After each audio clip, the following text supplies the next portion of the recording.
Welcome to a new episode of the Baydoun Hack. Today I have another special guest, Alessia Sheglova, the owner of Dacha Real Estate, famous social media influencer, mother, and also a wife.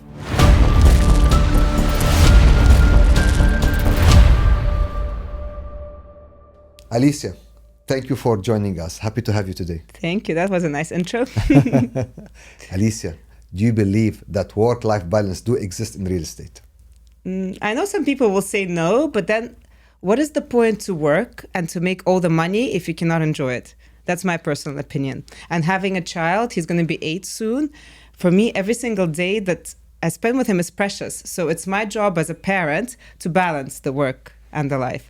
So for me, I definitely managed. I managed finally after 16 years of owning my company to be able to let go and to delegate and to count the cost per minute of your time versus somebody else's.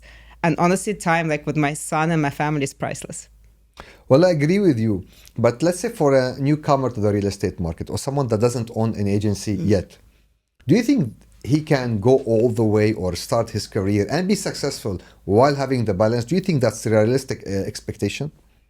I think it's very difficult for people who come out with kids here to balance it all. And I see a lot of people who are actually single who come out to Dubai alone succeed because I can really tell straight away who's going to make it and who is not. The people who are in the office 7 days a week, working till 9 in the evening, even more, who are so passionate and fully dedicated to the business are the ones who succeed in the end. Because it is difficult to change countries, change job fields sometimes. And it's such a competitive market here. For sure, you have to give it all if you want to be, the super top producer. 100%.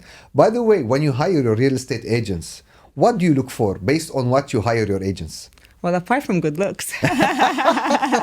For male and females, I'm assuming, right? I'm joking. No, what's really important is the desire to make it in life, the why.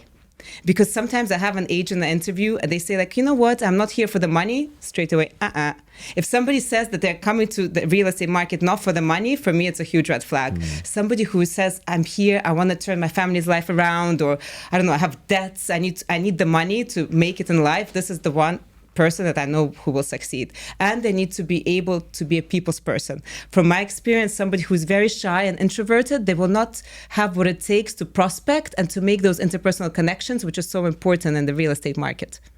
By the way, mentioning introverts, I'm going to mention something that's a bit controversial. Ryan Serhant, the famous real estate agent. I know people that interacted with him live and closely. And the feedback is always that although he seems very outroverted in TV and in media, he's an introvert. And they're saying because he's an introvert, he's so much successful on his business planning. And that's one of the reasons for his success. What do you think of that? But he's still able to be a people's person, right? We've followed his life on TV and how he is with people. By the way, I'm an introvert as well. And I think many people would be like, what? You're on social media, you do this? I do not go out. Like, really? I have so much interactions with people like in the office time that when it's my weekend, I just want to spend time with my family and that's it, and not to socialize. And actually, I taught myself to be able to be on camera, to do silly things. I used to be so shy. Like, for example, if there's going to be a group of people and even if I want to ask a question, I won't, for the fear of like looking stupid or whatever like that. So I consider myself to be an introvert as well. But you have to overcome that. You have to be able not to be shy to, if you see a client, I don't know, in the lobby or something, to come up to him and say, oh, hey, what are you doing here? Things like that. I think if you're really, really shy, it's not going to happen. And even though you're saying Ryan is an introvert, perhaps, but the fact that he has such a successful TV show and so many other things, I think he knows how to communicate with people. That's for sure. Yeah, definitely he's a successful guy. That's for sure. By the way, mentioning that you don't go out as much and you're saying that part of it that you're introvert, but is it also related to your social media success? It's because you get recognized, you don't feel comfortable where you go, you don't get your privacy like before? Maybe I'm getting old because for me, like sleep is so important. So on Saturdays, for example, I'm sleeping till like 11 and even though I go to bed, let's say at 11, I'll sleep till 11, till 12. I just want to rest. Like, I'm really not interested to go and waste my time. I don't know what people do, like drinking or whatever. Like, for me, like I said, to rest well, to be able to be recharged for the next day is really important. Like, I balance my work and family life, but I still work really hard. I do work on weekends. You know, there's still times where like I'm doing things. Wow. So for me to be fresh and not to spend time on things that take up your energy, like for me, in my case, like I think going out, you know, and socializing. I know sometimes, yes, you can get clients from it and it can be beneficial. It's part of prospecting. But for me, I think everything that I do, like prospecting online on social media, I speak to everybody and speaking to people at work. I feel like that's enough. And that, you know, I just want to like chill, leave me alone type of thing. I don't know. By the way, how did you start your social media presence? Now, definitely you're pretty much famous, very successful on social media. But how did it all start? What triggered it? Such an interesting question, because I was, like I said, a super introvert on social media. And I also believe that do not share your happiness with people in the outside world. You know, people believe in like jinx and bad eye and all that. Yeah, exactly. I believe that. And my social media account was totally private. And then do you know Spencer Lodge? No, not really. No, he is like also does a lot of podcasts. He's very popular in Dubai. He was even a sales trainer, wrote his book. Anyways, he came to see us at the Dacha office. It was, I think, 2019 or maybe 18. He said, Alessia, social media is going to be the next big thing. Why are you not on it? And he was actually trying to encourage me and my husband to go on it together and create like some sort of personas together. But my husband hates social media. Yeah. So after that meeting, I opened up my account and I started following his advice until actually recently I just sent him a message. I said, Spencer, I wanted to tell you thank you. You telling me that one thing to go on social media changed my life completely. Like it changed the success of the business. It changed my personality. It changed my confidence. And it gave me so much that it was honestly the best decision in my life. Interesting. What is the secret of success on social media in the real estate sector? I think to be genuine. To be the real self. I think people on social media pretend so much. True. One thing I hate, for example, is filters. Yeah. Like now I'm aging and sometimes I'm doing a video and let's say I don't like my skin or whatever, but I'll still never put a filter on it. I want to be the genuine person to the followers. And actually a lot of people now are looking for that authenticity. Correct. So that's the number one thing. It doesn't matter how you look. If you're, I don't know, maybe not the best looking person or you are, if you're just natural and authentic, people will like you. Look, I tend to agree with you because there is a recent change in the trend on social media where, you know, like a couple of years ago, the social media was all about fancy editing, fancy transactions. Now, the more natural the video is, the more genuine, the more it's coming from the core, the more it goes viral.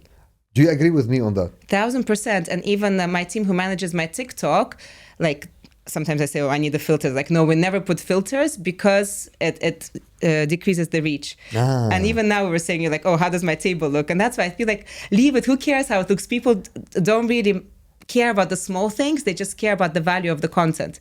Sometimes it could be the lowest quality video even, you know, and it will do so well just because of the value it brings to the audience. 100%.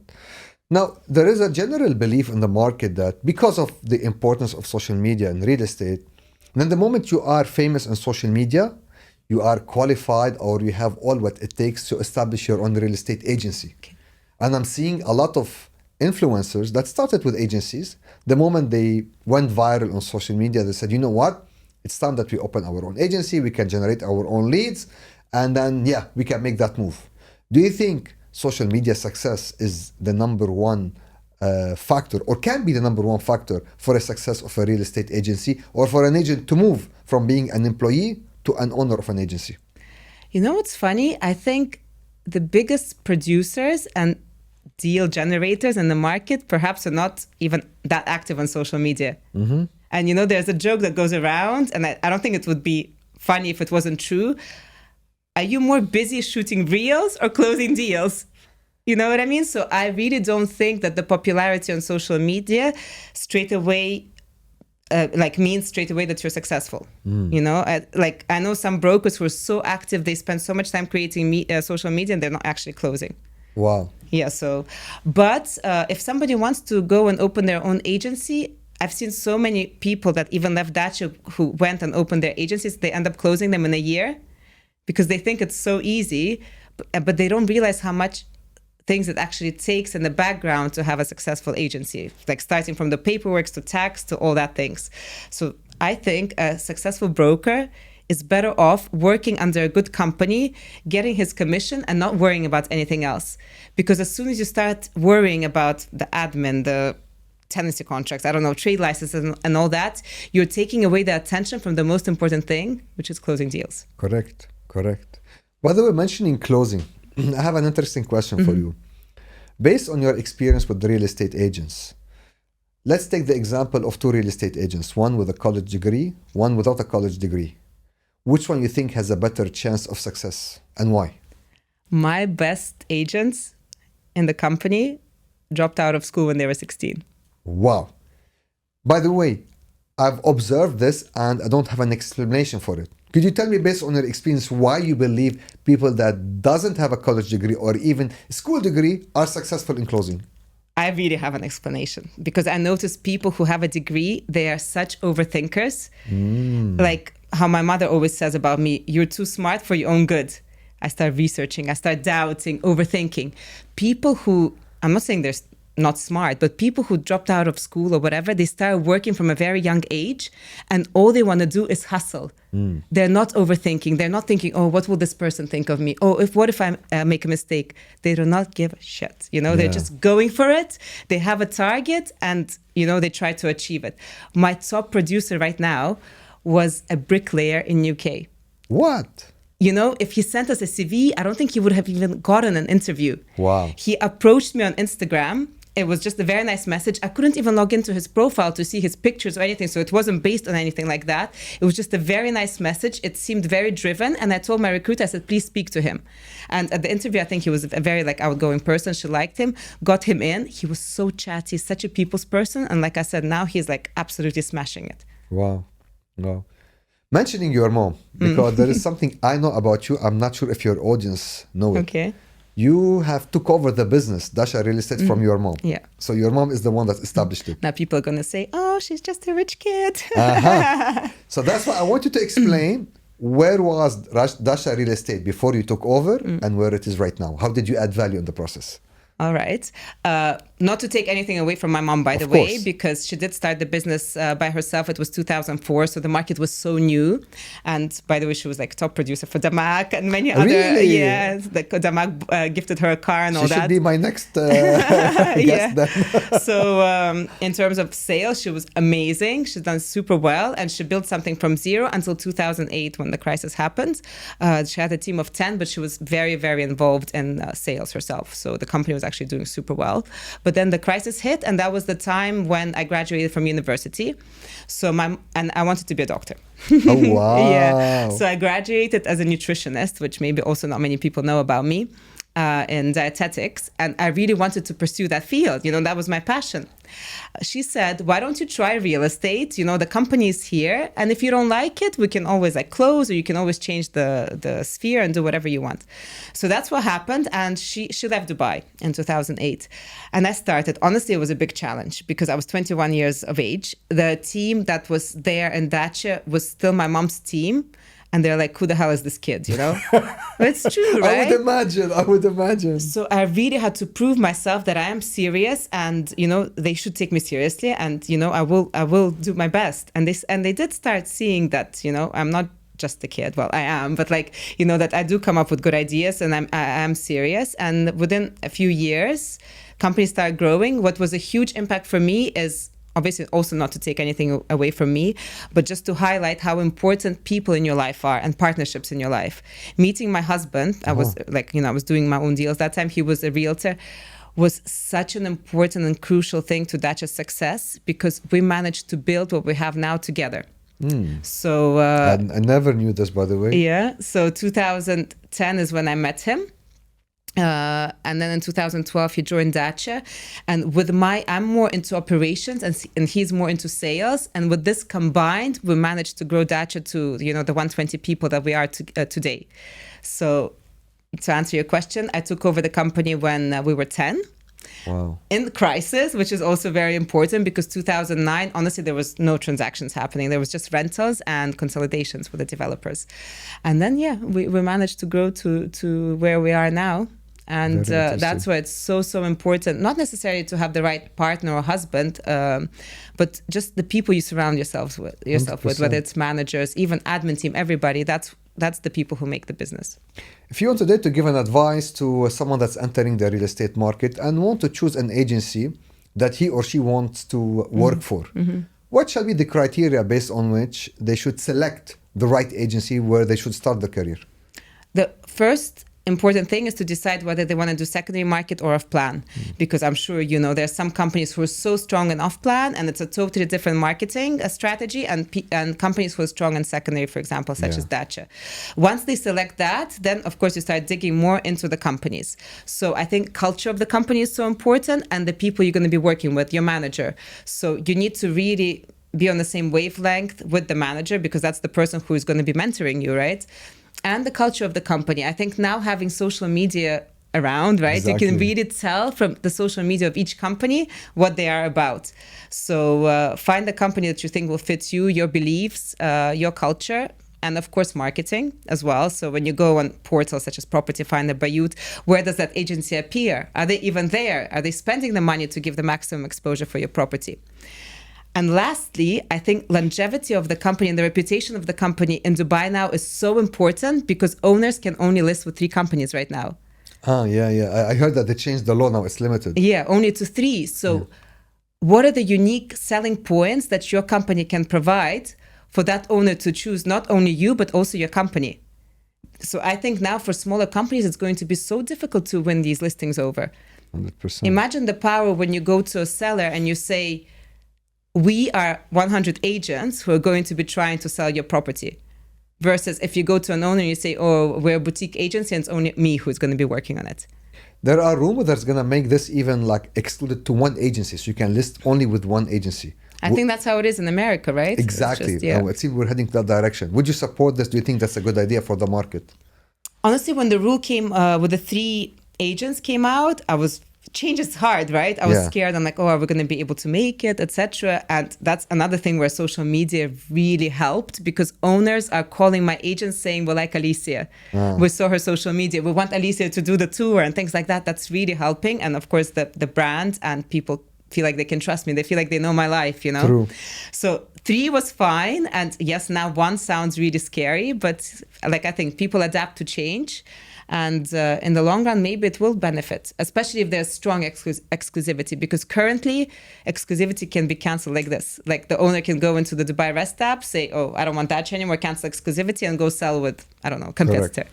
But if they do make the contracts tight, that it is exclusive and the agent is investing so much money into promoting the property, then for sure it's going to be beneficial. But it's going to make it so much harder for, I think, smaller agencies who don't have the huge marketing. True. And I think the way we're heading, it seems that there's not going to be a room for a lot of small agencies. Like either you do it properly, you do it big, or I think that's going to be also a good filter for the market.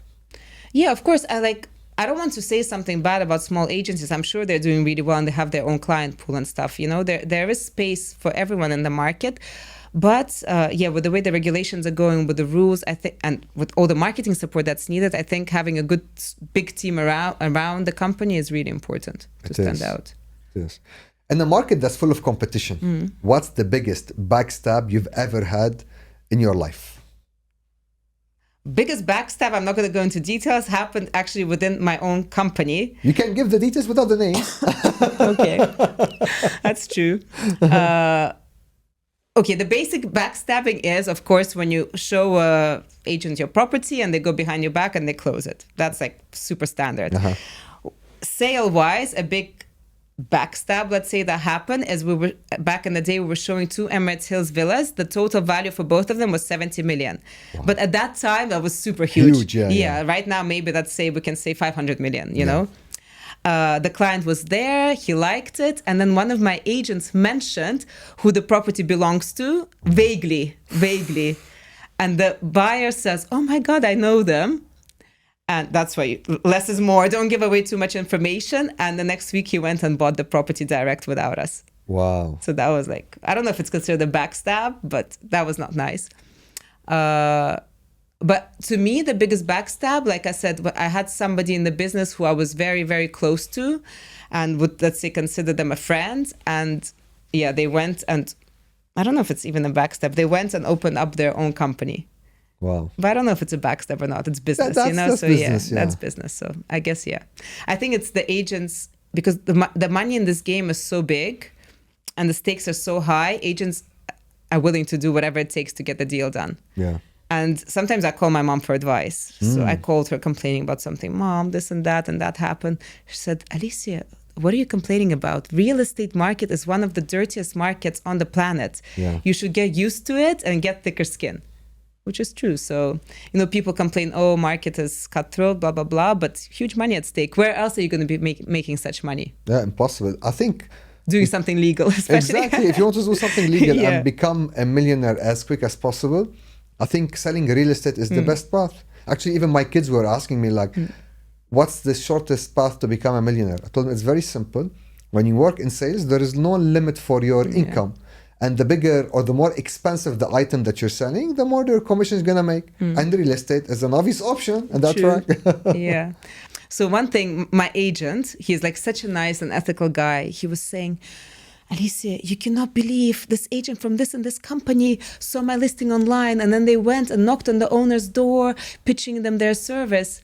I said, that's a really good agent. I said, I wish more people in Dacha were that, forthcoming and, forward thinking, that they're ready to do whatever it takes. And this is when great agents are born, when they're literally willing to do whatever it takes. 100%. They put their ego aside and they just focus on getting the work done.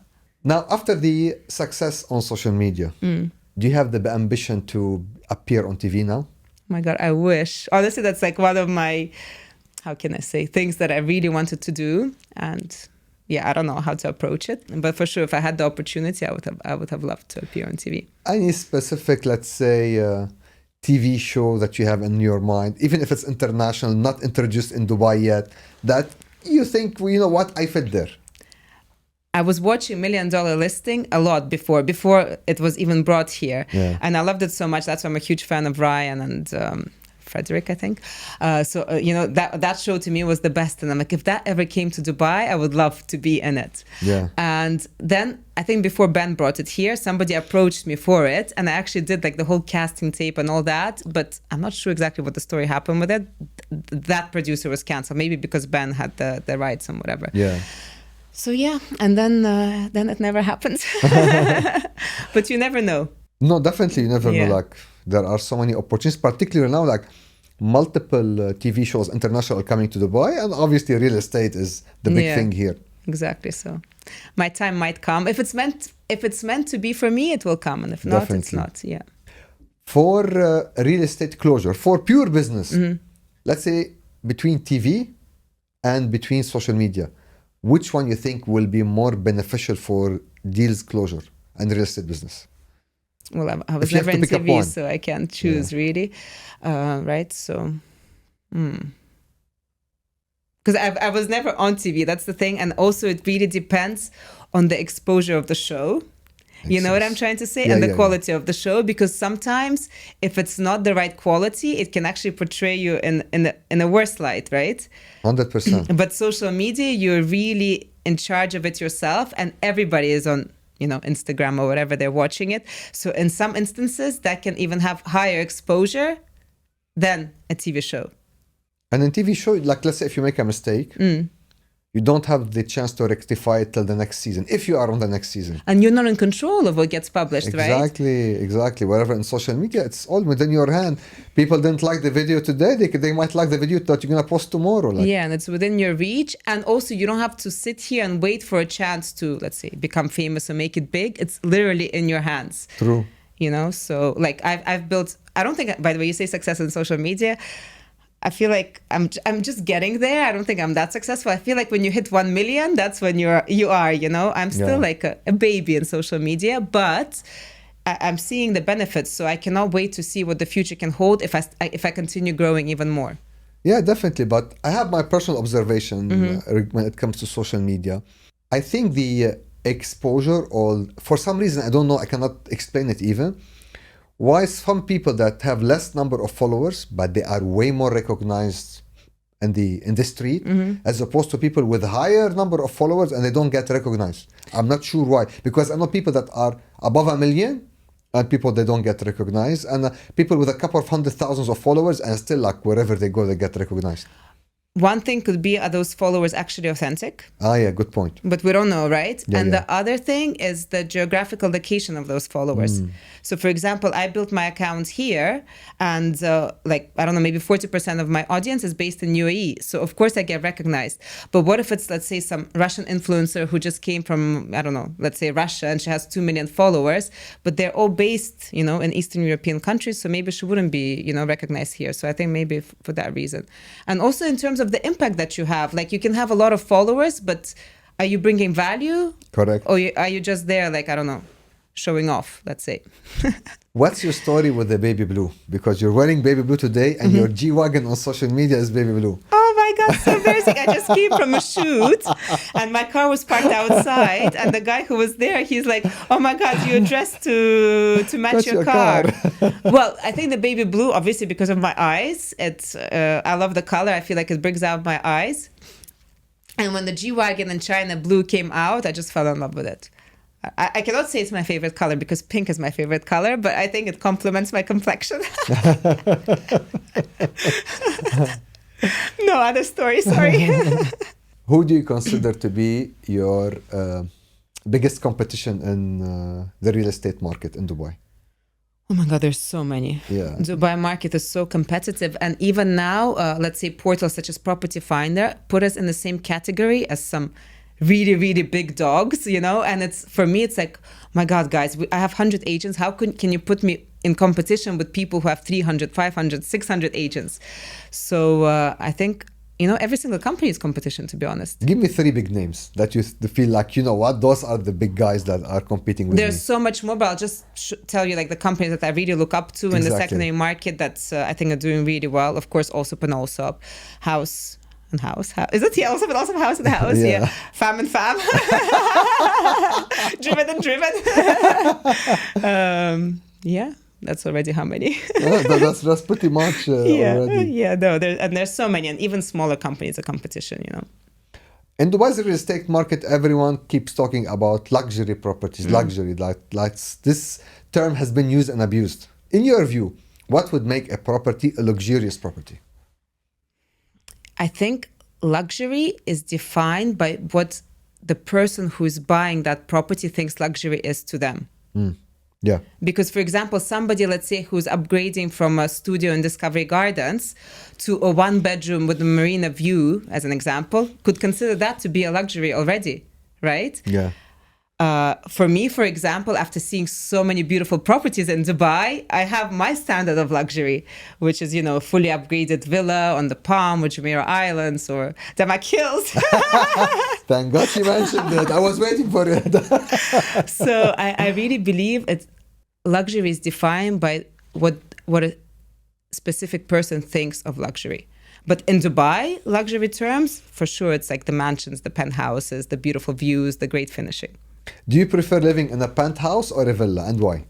1000% I'm a villa girl. And even from transactions that I see happening, like we sell luxury mansions all the time, but we don't sell penthouses as often. And whenever I go into a penthouse, even though I love it and it's beautiful, I always think, if somebody has 30, 40 million dirhams, would they buy this penthouse or would they buy a villa? Yeah. And most of the time people do buy a villa. The reason why, first of all, is when you drive into your driveway, you enter your property straight away. You don't have to go through elevators, etc. The privacy, the backyards. I don't know. It's just, I've always lived in a villa. So what about you? Personally, I prefer the villa because I'm a city boy. I was born and raised in Beirut, which is a fully urbanized city. So when I came here, I wanted to try something new. So I lived in a villa. Dacha Hills, by Dacha, to be clear. See, you didn't even have to warn me in advance to say this. And I just felt in love with it. I'm so happy living in Dacha Hills. It's not just because I work for Dacha, I'm the head of development and I design the park, but the community is fantastic. I'm an outdoor person, as people know. I love sports, and to me, like, that's the perfect setting and I own the villa in Dacha Hills, by the way. Really? Flora. Ah, cool. Yeah, it was a THH, 5-bed semi-detached. THH, I don't know. THL. THL, yeah. Yeah. I Cool. really liked You still have it? No, we sold it and then we bought something else. Ah, cool. But yeah, Cool. it is a really nice community. I hope that you made a lot of money on it. I'm sure you did, actually. Not that much. Really? But we bought the villa super well priced, 5-bedroom for 2 million. Wow. It was like super, like yeah. What it was, a deal. And then we sold it when the prices were like kind of stable in 2019, I think, for 3. Now it's worth like easily 5 million. Yeah, but we invested in something else which made money. So, Yeah, it makes sense. Can't Money look needs at that. to keep moving. Yeah. Now, for you as a woman, what are the advantages of this and disadvantages of being a woman in the real estate market? Why do people always ask that? That's a typical question, by the way. Honestly, why I don't like this question is because the more people ask this question, the more people think there is something weird about being a woman in this industry. Yeah. You know, I think there's 60% of brokers who are actually female in Dubai. So we outnumber the male brokers. And being in Dubai, I think, has so many advantages to being a woman. First of all, the culture. I think it's very, very respectful to women. 100%. The fact that if we want to be in a female-driven taxi, we have the pink roof taxis. I'm not sure now if they still have queues for women, but they used to have separate queues, so you get priority service, like an RTA when I used to go renew my car. And in business, I've never once felt a disadvantage being a woman, even though I started when I was only 21. Nice. So only advantages, to be honest. How does it feel being a man in this female-dominated industry? Doing fine. No, look, I'll be very honest, and many of my guests said it. Like, in general, women have an advantage, particularly good-looking women. I'm not like going to shy away from that. They do have an advantage. But also, to be fair, good-looking men, they have an advantage in the real estate market. I know that no one talks about it, but it's also true because not all the clients are males. You have some females that are also buying. And keeping the gender on the side, in general, when you have a good-looking person that you're dealing with, is something that's an advantage. It's statistics in HR world that a good-looking or a fit person usually moves up the career faster. True. So it's not me making up or being like, I don't know, biased. It's just a fact. No, that's true. It's because even, let's say, when you are closer, you want, let's say, to become fit. You want to be good looking. You want to be X, Y, and Z. If someone that fits those criteria is working with you, you're going to feel that you are closer to your target. True. Yeah. Yeah, like you aspire to them, especially if they're nice. Yeah. Like one thing I want to say to agents, if anybody is watching, agents start having too much ego too soon. Yeah. They earn a bit of money and all of a sudden there's ego. I find it so horrible. We're in a customer service role and like we should never forget where we came from. 100%. So to me, a good-looking person who's super nice and humble, it's like a 10 out of 10. 100%. And that's a rare find, to be honest. By the way, mentioning this, the ego and the show off, there's a culture that has been spread for quite some time in the real estate market among social media influencers in real estate. The moment they make like some commission, couple of millions, and then they start showing off the car. I know that you're driving a G-Wagon. Okay, but I have a company with 120 staff. And I know that you're not showing off, but let's say newcomers, the first thing that comes to their mind, G-Wagon, Rolls Royce, and in Dubai, like it's pretty attainable. Yeah. And the watches and so on and so forth. What do you think of this trend? And do you think like they're doing the right thing? Is it really important or it helps in closures or just like they're not doing it because of closures? I can tell you from my experience, when I came and I was 21, I didn't have much. I came from a middle-class family. And as soon as you start earning money, this is stuff you aspire to. You want to have a Rolex. You want, like, I remember this first when I started earning money, straight away I started buying myself like luxury bags, jewelry, because I didn't have it. But now when I matured, I already have those bags and that jewelry. I'm not going and buying them anymore. Of course. Now my targets are, investment properties. So I feel like when you're younger and you start making that money, the first thing you think is like, I finally can buy what I couldn't buy before, what I couldn't afford before. It makes sense. But although like I know a case, like a young lady that's in the real estate market, she told me when she made her first commission, her manager came to her and he told her, take this money, go buy a Rolex and buy a Birkin because that's going to help you to close deals. That's literally what she told me. I think the total opposite. I had a discussion with one of our top performers. He's like, I want to buy a luxury car. I said, honestly, sometimes it's a big turn up to a client when you come in a luxury car. They think of it as ego once again. And when a humble guy comes, I even said to him, I said, buy your G-Wagon or whatever, come in a Honda Civic or whatever, I don't know those brands. Because then they feel like they want to help you. They want you to close the big deal for you to earn more.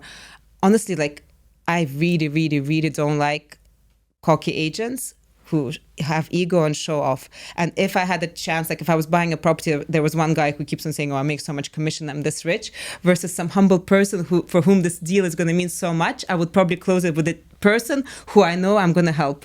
And many clients feel that way. Yeah. Sometimes our agents come and say like, oh, why did I lose that deal? Or why doesn't that client like me? And this is exactly why. Interesting. Very interesting. So yeah, I never give advice about buying a Rolex or whatever. I think that's really shallow. And going back to looks, about women, I think sometimes if a woman is too beautiful, I think it can actually be a disadvantage. Wow. And I always talk about it with my husband.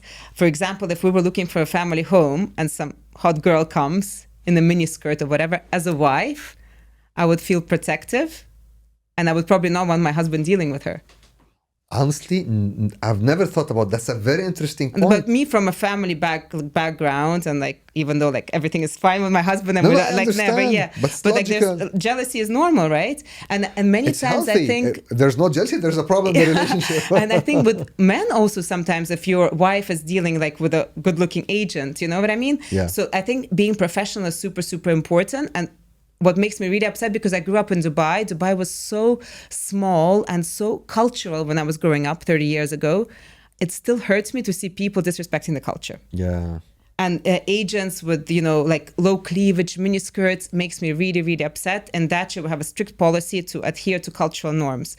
And even for business ethics. It's not just in Dubai that you shouldn't wear miniskirts, you know, when you work in a business environment. That's it's global. Anywhere. So I think a lot of these people, like you said, influencers or new agents, I think they're kind of like crossing the line. Like we need to remember that we are in a Muslim country, in a cultural country, and we should respect it.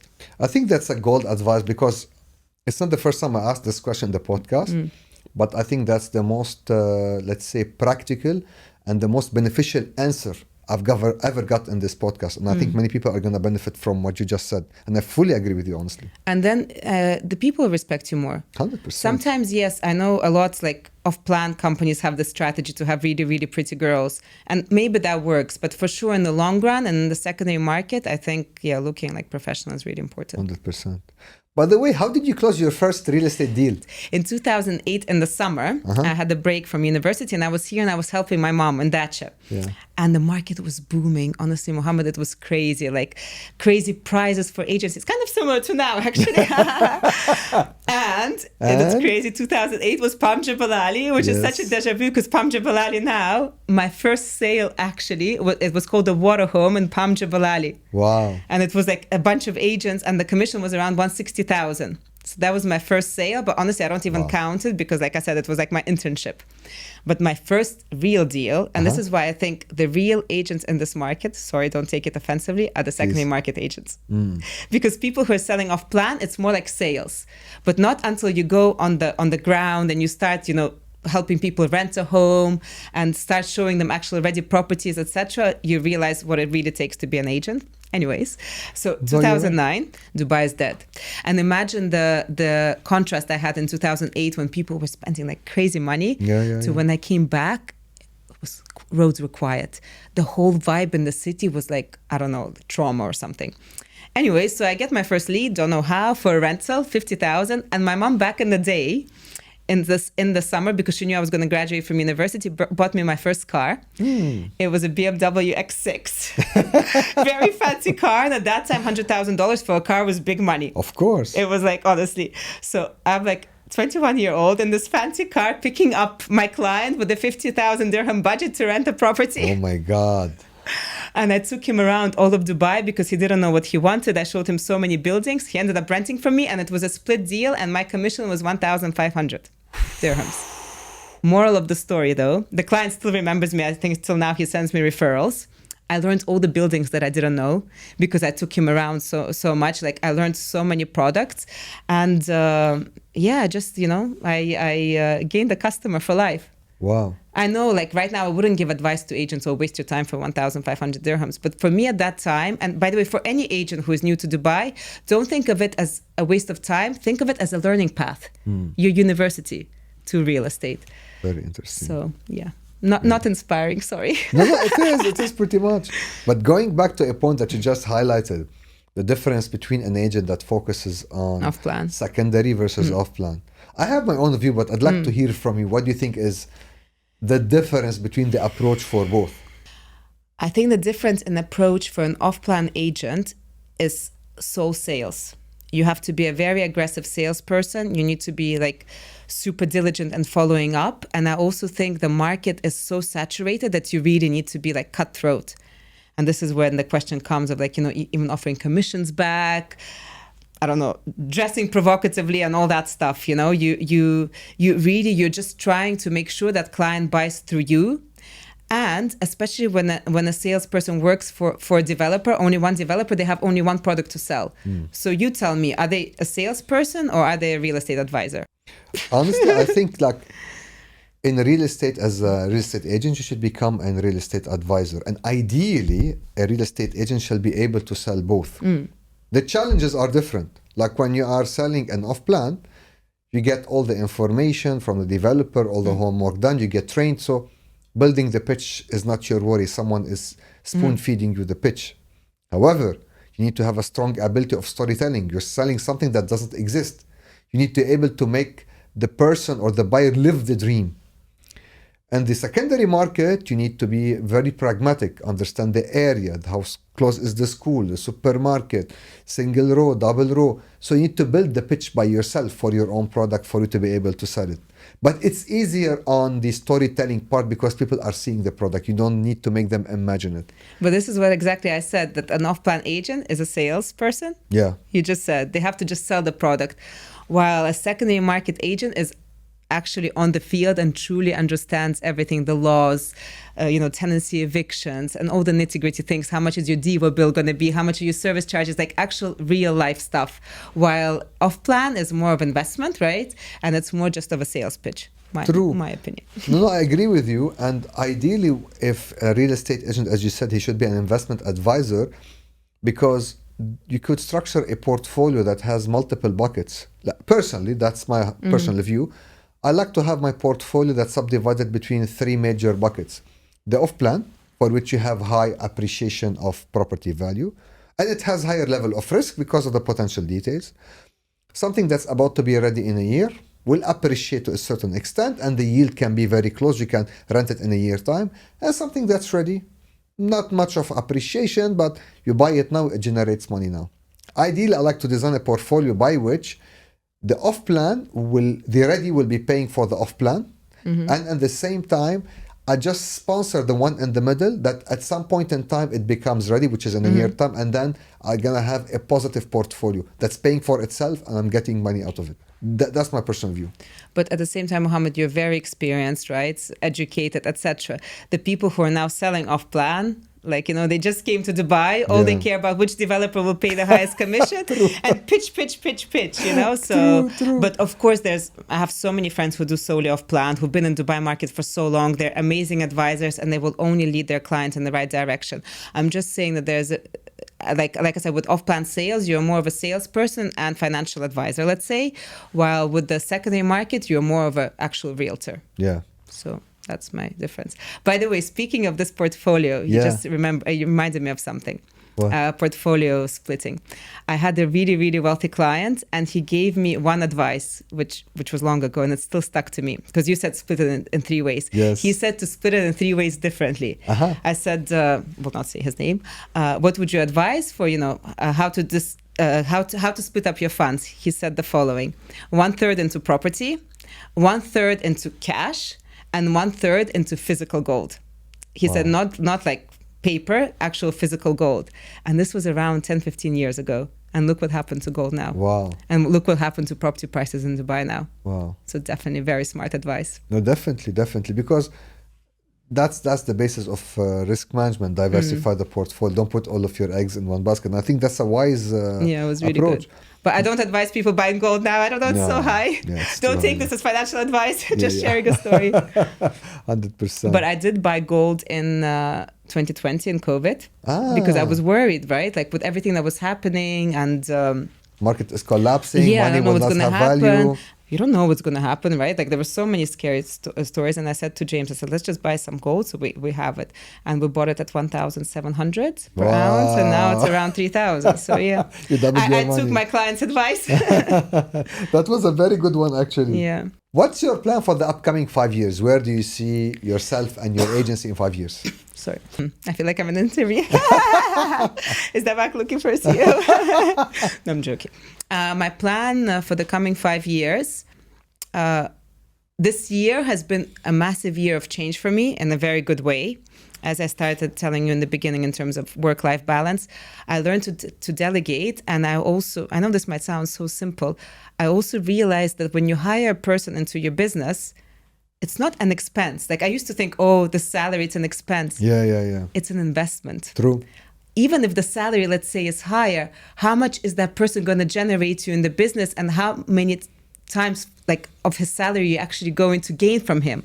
So right now what I realized is it's time to hire like the best people, trust them to do what I've been doing, because I've been doing so much, Mohammed. Like I don't know how many jobs I've been working, probably 10, within a marketing manager, finance accountant, operations, development, everything. So now I have a person for each role.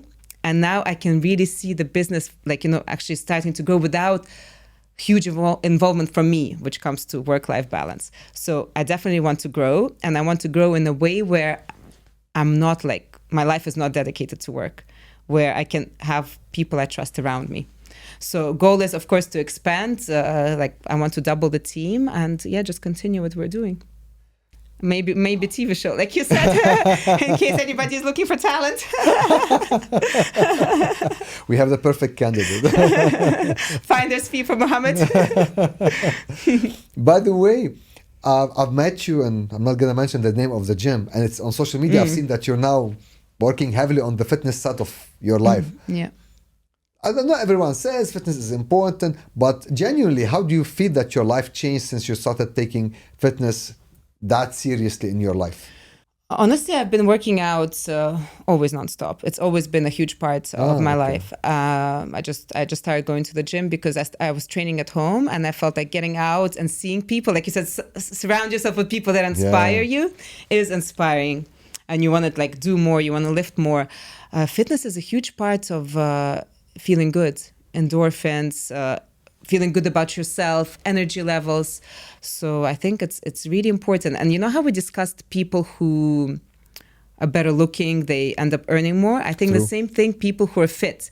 If you have a person who's going to come and pitch to you who is physically fit versus a person, I'm not fat shaming, but versus a person who comes and he's overweight, who are you going to buy from? And this is not my own opinion. This is research. You will want to deal with a physically fit person. And I think this is why it's so important, not just to feel good, this is the number one thing, but also to look good. I agree with you. You know this guy on social media called Elliot? He came to Dubai, actually. Yeah. He built all of his sales pitch and approach and training based on being fit. Actually, he takes people for boot camps to prepare them for sales. His closures. What do you think of his approach? To me, he was supposed to have training in Dubai. I don't know if he had it or not. I think he came or he's about to come. Okay, yeah, because I wanted one to. Of his reels. Honestly, I'm not following him that much, but from what I've seen, I followed him. I liked what I saw. Yeah. Fit guy, enthusiastic, full of energy, amazing. Like same thing with Firas, right? I think that's why he has such a following. And you, I think looking physically fit inspires people. True. Inspires them so much. So approach is always good. High energy and fitness, always a win. 100%. You should know from yourself, right? For me, something I would never compromise on. And although, to be honest, it's caused me some trouble in my personal life. Because, let's say in personal relationships, sometimes your partner will expect you to compromise on this. And I don't compromise on this for anything in the world. Actually, I'm going to tell you a funny story. I'm divorced now, but when I got married, I was 28 years old. And then my ex-wife, the poor lady, was only 22. She was very young. So the first day when she woke up like in bed and she didn't find me. So she jumped out of bed like, what's happening? Where's Muhammad? And she saw me on the floor doing my calisthenics circuit. Obviously, like she lost her shit on that day completely. Why? Yeah, because like the first day you didn't even stop working out. During the honeymoon, we were traveling from one island to another. I didn't stop for a single day. For me, that's inspiring, to be honest. Really? Like, but I used to date a guy who was really fit, and for me that was so inspiring to get into the gym. And he also used to be like obsessed going to the gym all the time. I think that's like amazing, and it's contagious to your partner. True. So like, my husband now doesn't train much, and I swear to God, if he did, I think I would be so much more inspired to work out together. You know how they say couples who train together stay together? I love this, by the way. Yeah. No, that's to me, that's the perfect setup when you have someone that's that obsessed with fitness like you. Because look, even in the social level, that requires a certain level of a routine. Like the diet, my diet is to the point. The drinking, the alcohol, everything is measured. And if your partner finds you too much, you don't compromise for me, you're letting me drinking alone. Oh, well, yeah, that's not my drinking night, and I'm not gonna spoil my routine for you. And this is a very interesting thing. My husband is from the UK. And he used to drink, like I cannot say heavily, but because when he was drinking, I started drinking. And then in April, I'm like, this is it. I don't know. My body just told me stop. And I stopped drinking. And I don't know what told him. And he's quit. Now he's 6 months without drinking. He changed completely to the better. Of course. It became amazing. Our relationship became better. We went into a relationship podcast now. Our relationship became better. And he started doing fun things that I've always craved to do. Like we started going to the beach for paddle boarding in the morning, yoga sessions in the morning, ice bath. More energy. More energy. Of course. No depression, no anxiety. Just like everything that I ever wanted. And he initially he said, he's like, I'm not going to drink for 3 months. Now it's been 6 months and he doesn't even want to think about drinking again. Wow, that's impressive. So, hats off. Hats off to both of you guys. And what I realized, that's the important thing, is that I drink now occasionally, but I realized I was drinking much more because of his influence on me. Yeah, true. Which is really bad. So I think that's where for couples, it's really important that you realize that you influence each other. And you should be influencing each other in a positive way. 100%. Last question. If tomorrow you're going to live on an island and you have to choose one person and one person only to stay with you for the rest of your life, who would that person be? Well, come on, when you're a mother, that's too much of an easy question. It's too obvious, right? And speaking of motherhood, like my life changed when I became a mother. And I think people don't realize how precious children are. True. And now when I see like conflict and stuff and children being hurt, to me, that's the most painful thing. And I don't think I would have ever felt that if I didn't become a mother. And I don't know if you, as a dad, you feel the same way. Of course. So for me, like now you're saying, I love my husband, I love my mom, my grandma, everyone. But the most precious person in my life is my son. The only unconditional love in life is the love of kids. Exactly. Everything else is conditional. So maybe we should say, maybe if a child apart, like if I had to pick one person, 100% would be my child. See, I didn't even have to think twice. But if we remove like if you cannot take your child, it has to be somebody else. Like I actually have to think. Imagine. Yeah. So I don't know. I don't know if it would be my husband. Would probably kill each other. So yeah, kid.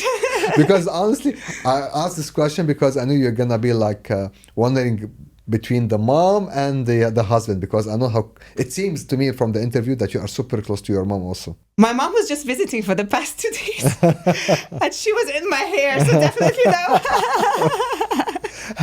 Yeah, but I'm very close to my mom. Like when people say who is your role model, it sounds so cheesy, but 1000% it's my mom. Extend my regards to her. Yeah, thank you. Alessia, it was a pleasure to have you today. Yeah, I think we had a very interesting episode. And I'm sure the audience will love it and it's going to go viral. I hope so. Hope you guys enjoyed and thank you for listening to us. Thank you, Alessia.